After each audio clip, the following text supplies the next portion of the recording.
Buenos días a todos. Soy la profesora Alejandra Prieto, auxiliar de primera categoría con semidedicación de la Cátedra de Anatomía. Antes de comenzar a ver la clase de hoy, que es toda la parte del esqueleto, vamos a recordar un poco lo que vieron en la clase pasada con respecto a una temática que se llama posición anatómica de referencia. Y cuando hablamos de una posición anatómica de referencia, nos referimos al cuerpo humano que se encuentra de pie, con la vista al frente, los miembros superiores a lo largo del tronco, las palmas de las manos hacia adelante y los miembros inferiores se encuentran juntos, también extendidos, con los pies hacia adelante. ¿Y por qué es importante ver esto? Porque a partir de ahora todo lo que ustedes estudien de la anatomía, hablemos de huesos, hablemos de articulaciones, hablemos de músculo o acción de los mismos, los van a tener que estudiar desde esta posición. En la imagen de la derecha encontramos a este ser humano mirando hacia el frente o en posición de frente y en la de la izquierda posterior. Todo lo que se encuentra de frente, incluido palmas hacia adelante, antebrazo y brazo en esa posición, sería anterior. Y todo lo que encuentren de la parte posterior, tanto de miembro superior como de inferior y de tronco, sería posterior. Entonces, cuando ustedes estudien la parte muscular, por ejemplo, del antebrazo, sí o sí se tienen que ubicar en esta posición anatómica, porque si se paran como normalmente nos paramos, con la palma de la mano mirando hacia la línea central del cuerpo o hacia la parte del muslo, no quedaría la parte anterior del antebrazo como la que estamos viendo en este momento en una posición de referencia. Entonces quiero que les quede claro que la posición anatómica de referencia se utiliza para todo el estudio de las diferentes partes anatómicas. Vamos a ver qué es el esqueleto humano. El esqueleto es el que forma el armazón del cuerpo. Sirve de órgano de sostén a las partes blandas. Está constituido por un conjunto de huesos entre sí. En el adulto se cuenta con 206 huesos y el número de huesos varía con la edad. Acá nos vamos a detener un poquito. Nos habla que sirve como órgano de sostén de las partes blandas. Nosotros ya tendríamos que conocer que en los huesos se insertan los diferentes músculos. Sabemos que está constituido por un conjunto de huesos entre sí porque no todos los huesos del esqueleto son iguales y son un conjunto de esqueletos. Y decimos que varía el número con la edad.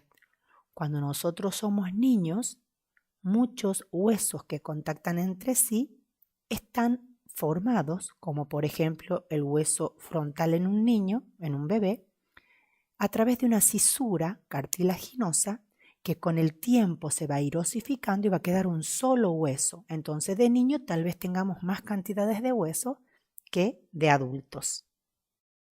Aspectos generales del esqueleto.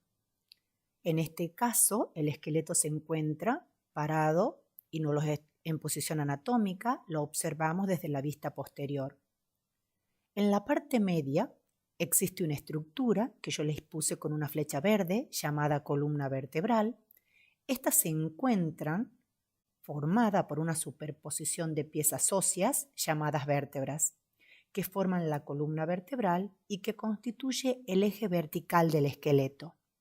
Hacia arriba, en la parte superior, con el óvalo celeste, decimos que la columna vertebral sostiene el cráneo y en la parte inferior decimos que las vértebras se encuentran soldadas formando el sacro y el coxis y esta es la parte más inferior de la columna vertebral. Si nos vamos hacia la izquierda, vemos la llave en color celeste.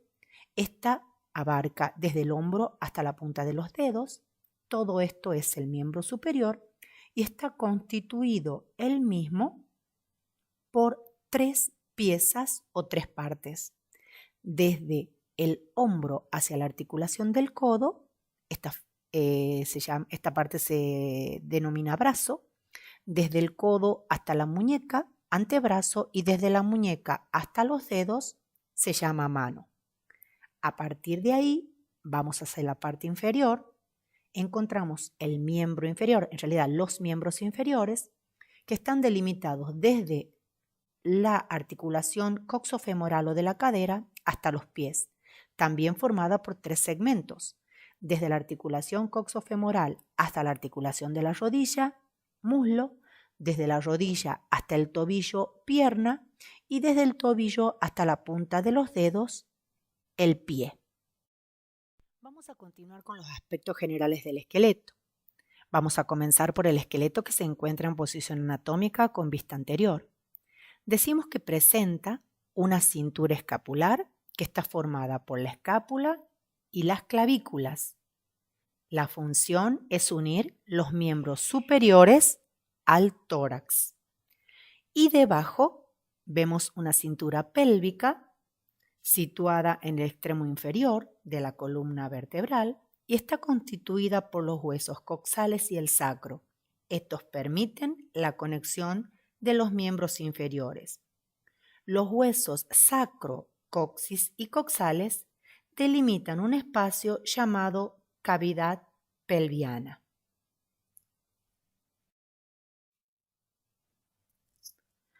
Vamos a ver ahora que al esqueleto también lo van a encontrar con una designación o una constitución de esqueleto axial y de esqueleto apendicular.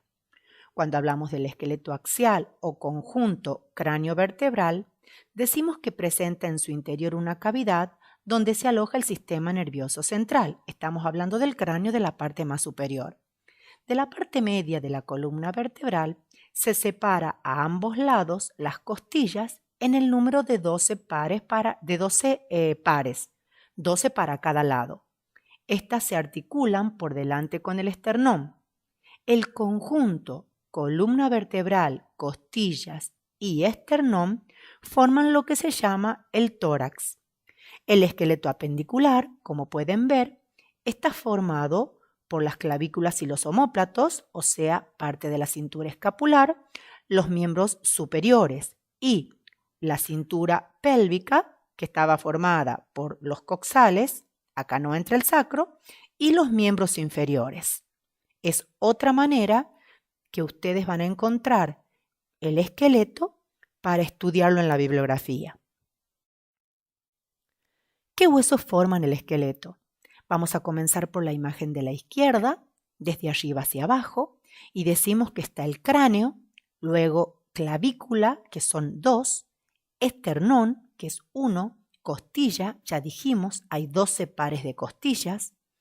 Vamos a ir directamente al antebrazo y nos vamos a encontrar con el hueso radio, que está hacia el lado lateral o externo, el cúbito, que también está en el antebrazo y se encuentra en el lado medial o interno, el hueso fémur, que forma parte del muslo. Vamos a la pierna y nos encontramos con la tibia, que se encuentra en el lado medial o interno de la pierna, el peroné, que se encuentra en el lado lateral o externo de la pierna, los dedos del pie. Pasamos a la izquierda hacia la derecha en la misma imagen desde arriba hacia abajo y nos encontramos que el brazo está formado por el hueso húmero. Vamos a la muñeca, que está formada por huesos que se llaman carpo. Vamos a la mano, los metacarpo y las falanges. En la unión del fémur y de la tibia, o sea, articulación de la rodilla, por delante encontramos un hueso que se llama rótula. En el pie, una porción de huesos que se llaman tarso y metatarso. Desde la imagen posterior, desde arriba hacia abajo, ustedes van a ver que se encuentran las escápulas, la columna vertebral de quien ya hablamos y ambos huesos coxales.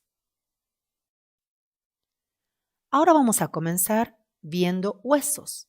Y decimos que los huesos son estructuras duras y resistentes que forman el esqueleto y son el sostén del cuerpo. ¿Cómo está constituido o compuesto el hueso? 60% de materiales inorgánicos, como por ejemplo calcio, fósforo, magnesio, sodio, potasio y cloro. Es un reservorio de material inorgánico el hueso. Y 30% de materiales orgánicos, que en los materiales orgánicos entrarían todo lo que son las fibras colágenas y las diferentes células que forman al hueso, de quien vamos a hablar más adelante, y un 10% de agua. ¿Qué función tiene el hueso? Vamos a ver que el hueso tiene una función mecánica en la cual habla que posee sostén en la primera imagen de la izquierda. Sostén, ya hemos hablado, si no me equivoco anteriormente, de los diferentes músculos del cuerpo. Protección, acá encontramos un tórax o una caja torácica que está protegiendo a un sistema o a órganos que son los pulmones. Nos sirve para la locomoción, o sea, para el traslado, y transmite fuerza. Y aquí me voy a detener porque vemos una imagen. Esta es una epífisis proximal del fémur y ustedes van a ver que tienen muchas líneas, unas verticales, unas oblicuas, ¿sí? Esas direcciones de línea que el hueso tiene y que se forma a través de sus trabéculas en forma imaginaria, sirve como transmisores o distribuidores de las fuerzas. ¿Para qué? Para que la flechita izquierda que dice carga, ¿sí? Para que la flechita que va hacia arriba que dice fuerza muscular que produce una tracción a la parte del músculo, son diferentes fuerzas que el hueso recibe.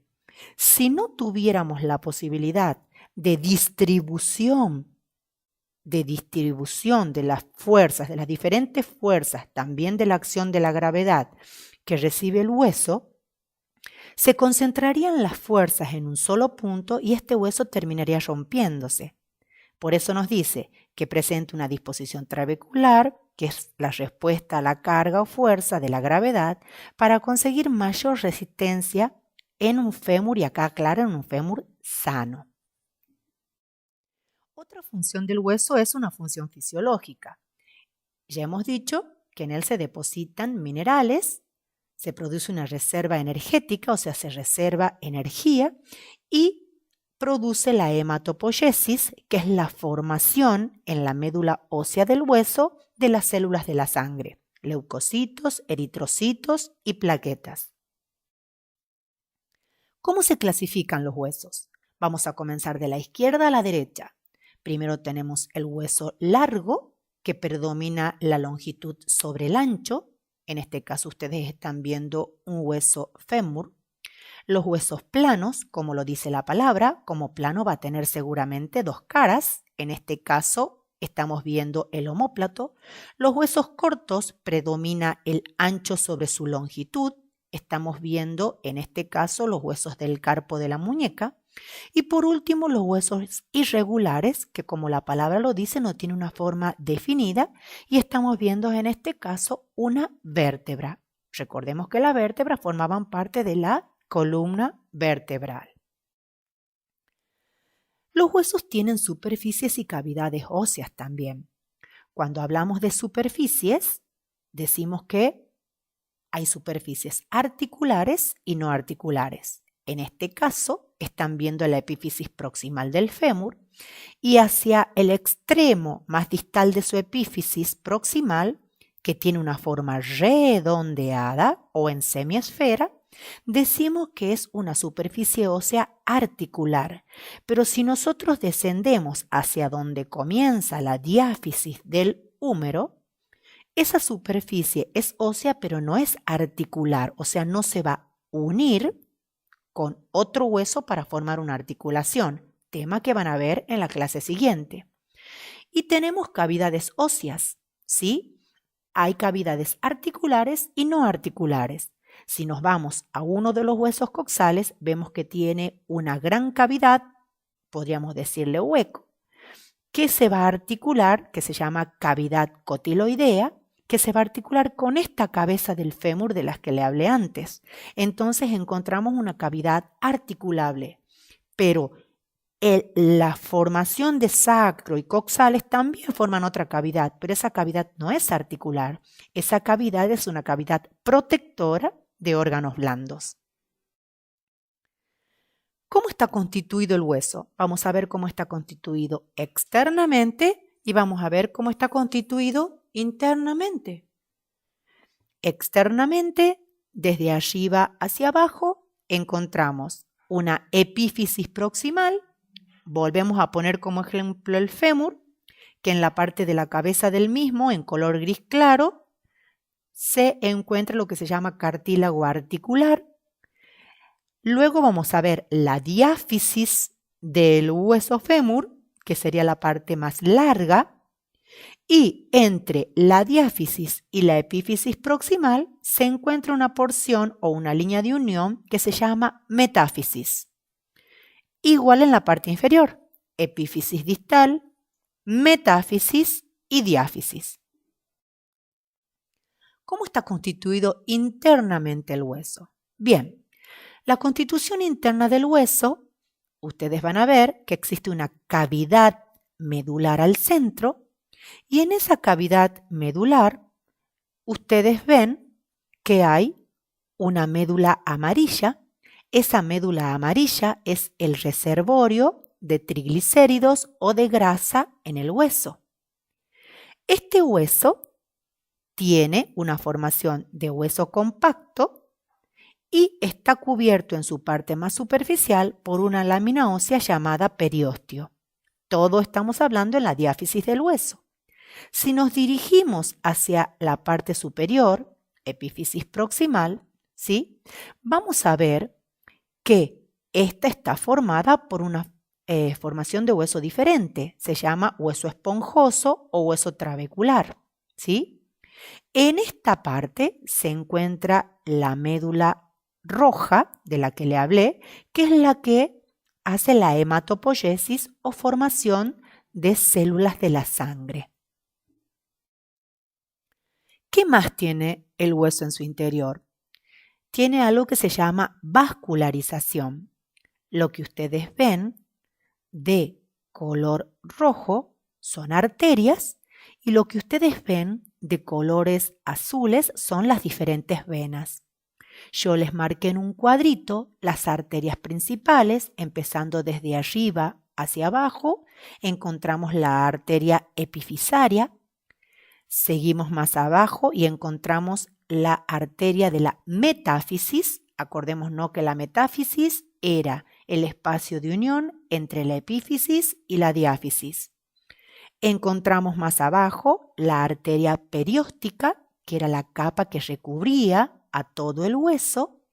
Y por último, encontramos la arteria nutricia, que es la arteria que penetra por el foramen nutricio, que es el agujerito que ustedes ven ahí, por donde entra la arteria y la vena, y es por donde el hueso se alimenta con los nutrientes que la sangre le envía para que este hueso crezca desde que estamos en la panza de la mamá, o sea, desde que somos fetos. Bien, ahora vamos a ver cuáles son los tipos de células óseas y qué función cumplen. Las células que encontramos son los osteoblastos, que son células encargadas del proceso de destrucción y remoción ósea. Los osteoblastos, células que actúan favoreciendo la construcción o formación ósea.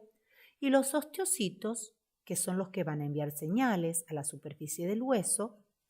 Y estas señales se envían cuando se detectan cambios en las características mecánicas del tejido. Dichas señales son para que se pongan en marcha un ciclo de remodelación del hueso por renovación. Si ustedes ven en la imagen de la derecha superior, ustedes ven que hay unas células que se llaman osteoprogenitoras. Estas cuentan con el potencial para diferenciarse hacia condroblastos o también hacia osteoblastos. Las células osteoprogenitoras persisten hasta la vida postnatal y se hallan en casi todas las superficies libres de los huesos, endósteo, capa interna del periósteo y en las trabéculas. Y luego están los osteocistos, los osteoblastos y los osteoclastos, y debajo tienen la imagen real de cada célula. Bien, espero que la clase haya sido entendida. Ha sido un placer dirigirme a ustedes. Hasta la próxima clase.